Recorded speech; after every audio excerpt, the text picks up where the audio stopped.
6 months at sea. No ports, no supplies, no help coming. When the food ran out, pirates had to get creative or die trying.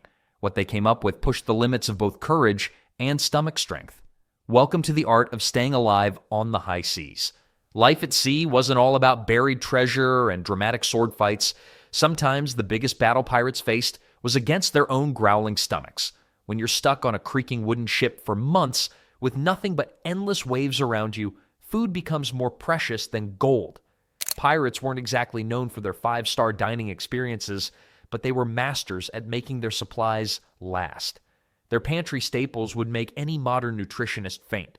Rock-hard biscuits called hardtack, salted meat that could break your teeth, and beans so dry they could double as ammunition in a pinch. The secret to their survival lay in their meticulous rationing system. Each pirate received a carefully measured daily portion that would make today's dieters look like feast masters. A typical daily ration included about 1 pound of meat when available, a few pieces of hardtack, and if they were lucky, some dried beans or peas. Water was even more strictly controlled. Each pirate got roughly 1 quart per day, which had to cover both drinking and any desperate attempts at personal hygiene. The hardtack deserves special mention. These weren't your grandmother's cookies. Made from flour, water, and sometimes salt, these biscuits were baked until they became nearly indestructible. Pirates had to soak them in water or rum just to avoid chipping their teeth. The soaking served another purpose too. It made the inevitable weevils and worms float to the top. As the old sailor's joke went, if you tap the biscuit on the table and the worms don't crawl out, it's too far gone to eat. But the real culinary adventures began when food started to spoil. Pirates developed what we might call creative food preservation techniques. When their salted meat turned green with mold, they didn't throw it overboard. That would be wasteful. Instead, they scraped off the fuzzy bits, boiled it until it stopped smelling quite so terrible, and called it dinner. One sailor's account from 1789 described the meat as so putrid that we could smell it from one end of the ship to the other. Talk about a room with an atmosphere. The ship's cooks became experts at disguising the taste of spoiled food. They'd throw in whatever spices they could get their hands on, creating concoctions that would never make it onto a modern cooking show. One popular dish was called lobscouse, a stew made from salvageable bits of meat, ship's biscuit crumbs, and whatever else was available. The recipe seemed to be, if it's not completely rotten and won't immediately kill you, throw it in the pot. Water storage was another challenge entirely. Kept in wooden barrels, fresh water would gradually turn green and slimy. Pirates learned to drink it without looking too closely, often adding a splash of rum not just for taste, but in the hope that the alcohol might kill whatever was living in there. One creative captain reportedly told his crew that the wiggling things in the water were extra protein, an early example of positive thinking if there ever was one. The most impressive aspect of all this wasn't just the pirates' ability to survive on such provisions. It was their ingenuity in making these supplies last as long as possible. They developed preservation techniques that, while not exactly FDA approved, kept them alive during long voyages. Meat was heavily salted and stored in barrels, vegetables were pickled or dried, and even fruit was preserved when possible, though this was rare. The math behind these survival tactics was staggering. A single pirate ship carrying 200 men could burn through 1,000 pounds of food in just 1 week. Even with the most sophisticated preservation methods of their time, food supplies had a nasty habit of running out faster than expected. The salted meat might last 3 months if you were lucky. Hardtack could survive 6 months if the weevils didn't claim it first, and dried beans might stretch to 4 months if carefully rationed. The most successful pirate crews learned quickly that no amount of careful rationing could change a simple fact. A hungry crew was a dangerous crew. When the food stores began to dwindle and the barrels ran dry, even the most experienced captains knew it was time to do another thing to survive. When your food stores are running low and the nearest grocery store is several hundred miles of ocean away, you get creative. Pirates didn't just wait around hoping for divine intervention. They took matters into their own hands, developing a sophisticated system of what they politely called resource acquisition. The most successful pirates weren't always hunting for gold-laden Spanish galleons. Their primary targets? Humble merchant vessels carrying something far more valuable than precious metals: actual food. These supply ships, often heading to colonial settlements, were floating supermarkets of their day. A single successful raid could yield barrels of salted cod, sacks of flour, wheels of cheese, and crates of dried fruits. One particularly lucky pirate crew in 1716 captured a merchant vessel carrying enough food to feed their entire crew for 6 months, including, to everyone's delight, 12 barrels of wine and a cheese wheel bigger than their ship's helm. Pirates became experts at tracking these supply routes. They knew exactly when merchant ships would leave European ports loaded with provisions, and they studied weather patterns to predict where these vessels might seek shelter during storms. Some crews even maintained networks of informants in port cities who would tip them off about particularly well-stocked ships setting sail. The raids themselves required careful planning. Unlike the dramatic Hollywood versions, most pirates preferred to take ships without firing a single shot. Their favorite tactic? Simple intimidation. A merchant captain facing a crew of hungry pirates usually made the wise decision to hand over their food supplies rather than risk a fight. As one captured merchant captain wrote in his log, "They took our salted beef and hardtack, but left us enough to reach port. I consider this a fair exchange for keeping my head attached to my shoulders." Coastal settlements were another target, though these raids required more finesse. Pirates would often send scouts ashore disguised as ordinary sailors to assess which villages had the best supplies. They weren't just after stored food. Livestock was a particularly precious prize. One pirate crew in 1718 made off with an entire herd of sheep from a Caribbean island. The logistics of these raids were surprisingly complex. Pirates needed to ensure they had enough storage space for their newly acquired supplies. More than one overly ambitious crew found themselves with a successful raid, but nowhere to put their bounty. A pirate captain's log from 1725 recounts the amusing tale of having to return 3 pigs to a coastal village because they couldn't figure out where to keep them on the ship. The village chief was reportedly so amused by the pirates' sheepish return that he threw in some chickens as a consolation prize, much easier to store. Weather played a crucial role in these supply-gathering missions. Raiders learned to time their attacks with the seasons. Summer meant more daylight hours for raids, but also meant food spoiled faster. Winter raids were trickier to execute, but offered better preservation conditions. One clever pirate crew specialized in winter raids specifically because frozen meat would last longer, though they had to deal with the occasional frozen rope and slippery deck. The most successful pirates developed a reputation for being selective in their targets and relatively fair in their dealings. They understood that burning bridges wasn't good for long-term survival.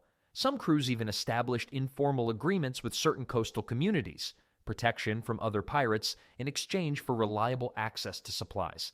A Caribbean governor once complained in a letter that he couldn't tell if the local pirates were running a protection racket or a primitive food delivery service. The numbers tell an interesting story. Historical records suggest that up to 70% of pirate raids were primarily focused on acquiring supplies rather than treasure. A well-supplied ship was worth more than a hold full of gold. After all, you can't eat coins. One famous pirate captain was known to trade captured luxury goods back to merchants in exchange for basic supplies, leading his crew to joke that he was running a very aggressive trading company rather than a pirate ship. All these elaborate supply-gathering operations worked well enough when the seas were busy with merchant ships and coastal settlements were within reach. But what happened when pirates found themselves in emptier waters far from any potential targets? That's when they had to turn to another food source, the world's biggest buffet, the ocean itself. Of course, this particular restaurant had some interesting serving methods, questionable menu items, and absolutely no refund policy. The basics of fishing aboard a pirate ship would have made any professional fisherman scratch their head. Try casting a line while your fishing spot is drifting with the currents, your deck is tilting with every wave, and half your crew is trying not to lose their breakfast over the railings. One pirate's log from 1722 noted, "Caught nothing today except the captain's hat. Fish seem to have better sense than to bite." Pirates developed their own unique fishing techniques. Large nets were dragged behind ships during slow periods, though this sometimes resulted in catches that nobody quite knew what to do with. One crew pulled up a net full of jellyfish and spent the next hour debating whether they were desperately hungry enough to try eating them. Spoiler alert, they were. The ship's cook earned himself a reputation for making jellyfish somewhat edible by boiling them with whatever spices he had left. though the crew agreed his culinary creativity might have gone too far. Harpooning became a popular sport among pirate crews, particularly when larger fish were spotted. The sight of a tuna or swordfish would send the whole crew scrambling for positions. Historical records mention unofficial competitions between ships, with crews betting on who could land the biggest catch. One particularly ambitious crew in 1719 managed to harpoon a small whale, though their victory celebration was cut short when they realized they had no idea how to get it on board or what to do with that much meat before it spoiled. Sharks were both feared and prized catches.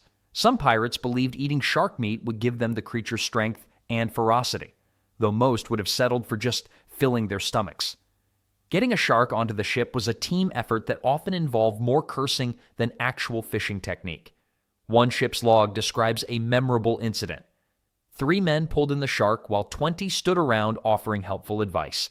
The helpful advice did not prevent the shark from taking a bite out of someone's boot. The real challenge wasn't catching the fish, it was keeping it edible. A crew could haul in hundreds of pounds of fish in a good week, but without proper preservation, their feast could turn into a disaster by day 3. Pirates became experts at improvised preservation methods. Fish were quickly gutted, salted, and left to dry in the sun on lines strung across the deck. The smell was apparently memorable enough that one captain wrote, "The ship now has 2 distinct aromas, unwashed pirate and drying fish. I'm not sure which is worse." Seaweed became an unexpected addition to the pirate diet. Initially collected by accident in fishing nets, some crews discovered it was actually edible. While it wasn't exactly a feast, seaweed had the advantage of being plentiful and impossible to overcook. One creative ship's cook started a brief trend of wrapping fish in seaweed before cooking it, accidentally inventing a primitive version of sushi that probably wouldn't win any culinary awards. The most fascinating records come from desperate times when traditional fishing wasn't enough. Pirates ate things that would make modern food safety inspectors faint: raw sea urchins, mysterious deep-sea creatures pulled up in nets, and even the barnacles scraped off their own hull. A ship's doctor in 1721 wrote, "The men have taken to eating anything that moves in the water and several things that don't." I'm running out of medicine for stomach problems. In terms of pure numbers, a successful fishing operation could bring in impressive amounts of food. Records show that one pirate ship managed to catch and preserve over 500 pounds of fish in a single productive week. That might sound like a lot, but with a hungry crew of 100 men, it was barely enough to keep everyone fed for a few days. The real challenge wasn't just about quantity, though. Old salts who'd spent decades at sea knew that survival required more than just filling bellies with whatever swam by. Each passing month brought new lessons about what the human body needed to endure life on the waves. Months at sea took their toll on pirate crews in strange and terrifying ways. First came the bleeding gums, turning simple tasks like eating hardtack from merely unpleasant to downright painful. Then teeth started wobbling in their sockets, a particularly cruel joke for pirates who needed to look fierce. Finally, old wounds would mysteriously reopen, and new bruises appeared out of nowhere. The culprit? A sneaky illness called scurvy.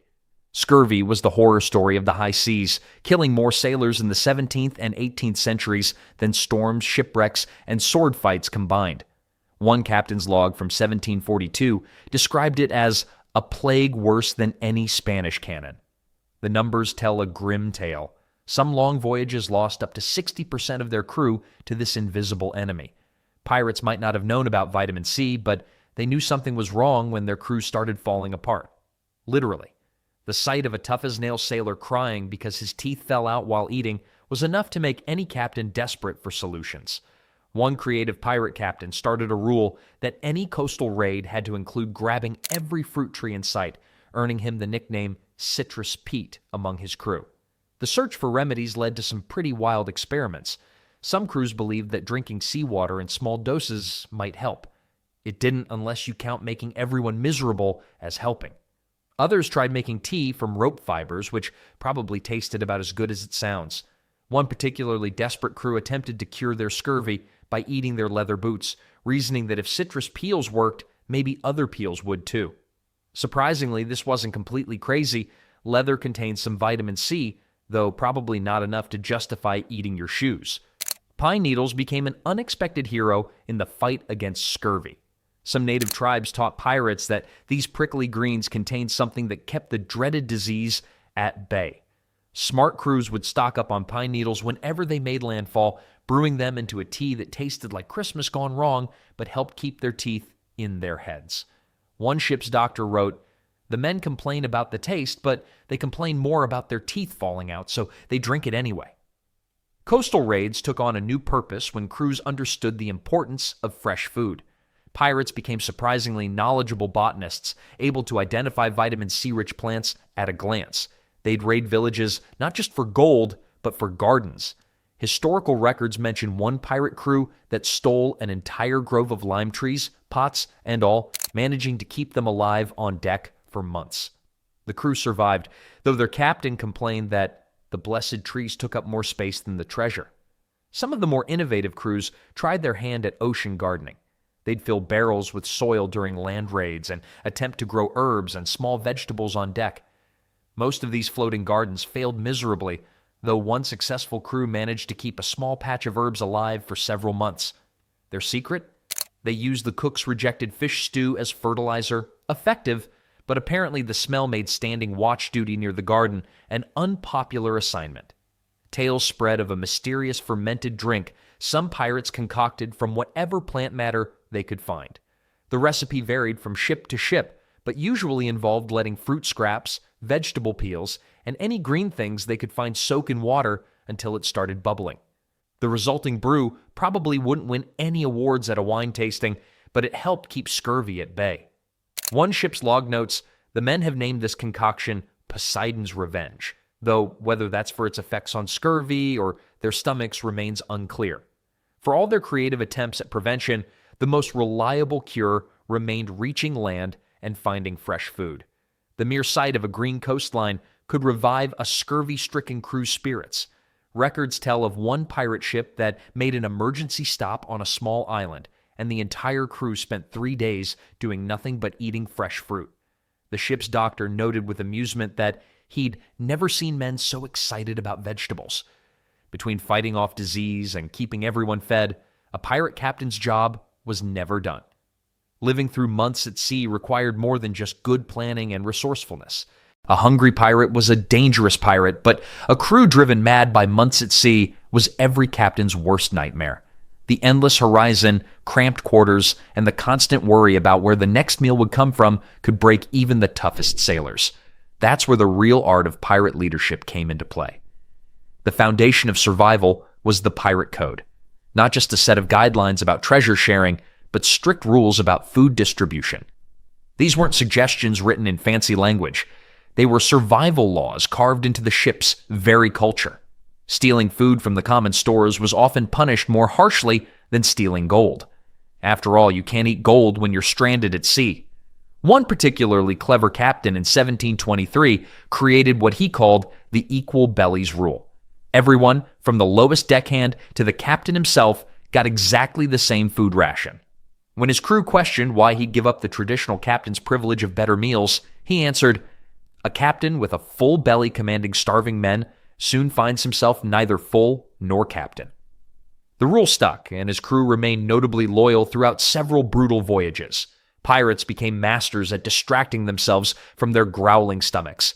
Sea shanties weren't just fun songs. They were tools for survival. Working became easier when the whole crew sang together, and it's hard to fight with your crewmates when you're trying to remember the next verse of "What Do You Do with a Drunken Sailor?" One ship's log mentions a competition where crews invented new verses about their empty stomachs, turning their misery into entertainment. Gambling took on new meaning during long voyages. Pirates would bet their future rations in card games, creating an entire economy based on food. Smart captains allowed this within limits. It gave men hope that tomorrow's meal might be bigger, even if today's was small. Though one captain had to add a rule against betting more than 3 days' worth of food after a particularly unlucky sailor lost 2 weeks of meals in a single game of cards.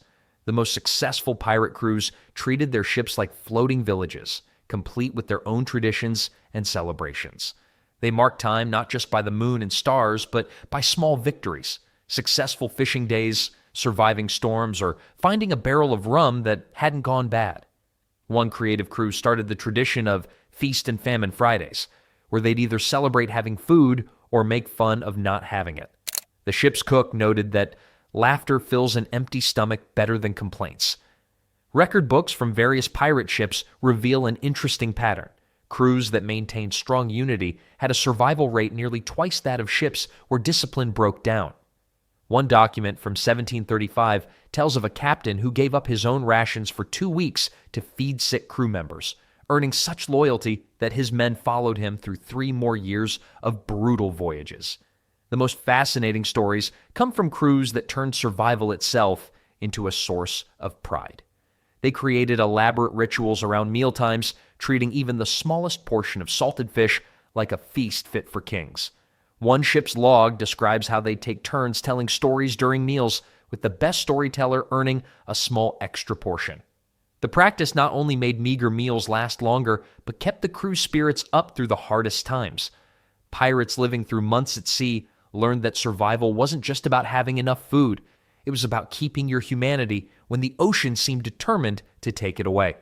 Crews that stuck together, shared equally, and maintained their sense of humor were the ones that made it through the longest voyages.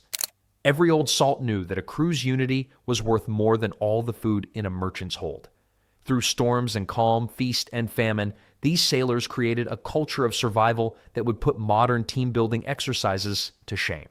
Their methods weren't always pretty, their jokes weren't always clean, and their solutions weren't always orthodox, but they did what had to be done to keep their crews alive and mostly sane on the endless blue horizon.